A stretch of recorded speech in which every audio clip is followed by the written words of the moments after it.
बोर्डवर तुम्हाला एक प्रश्न दिसतोय, 1 मिनिट घ्या, सोडवण्याचा प्रयत्न करा, सुटणार नाही लवकर. त्याची एक टेक्निक आहे. बघा आता टेक्निक काय आहे.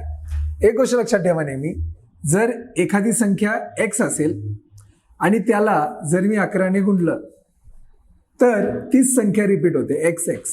हे लक्षात ठेवा.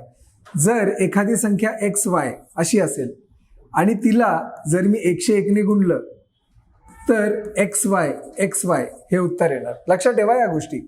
आणि एक संख्या आहे xyz आणि तिला जर मी 1001ने गुणलं तर xyz असं येणार. बघा आता याच्यामध्ये पण तेच लपलेलं आहे. 17 आहे, मग मला काय करावं लागेल, 17 गुणिले 101, बरोबर. हे लक्षात ठेवा.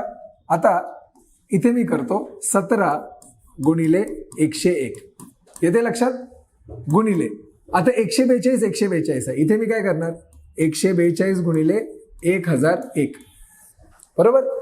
187 याची फोड मी कशी करू शकतो, 17 गुणिले 11, नंतर गुणिले 71चं मी काय करू शकतो, 71 गुणिले 101 झाला. आता याचा भाग लावणं किती सोपं आहे बघा.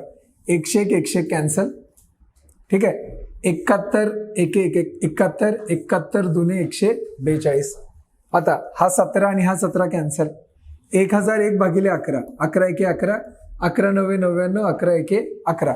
उरलं काय बघा, 2 गुणिले 91, फक्त एवढंच उरलं. 2 गुणिले 91 याचा अर्थ 182, जे आहे आपलं ऑप्शन क्रमांक 1. बघा किती सिंपल होऊन जातं. म्हणजे असे प्रश्न विचारले जातात रेल्वेच्या परीक्षांमध्ये, हे लक्षात ठेवा. आणि मी जी टेक्निक सांगितली मगाशी ती देखील लक्षात ठेवा. व्हिडिओ आवडल्यास नक्की लाईक करा.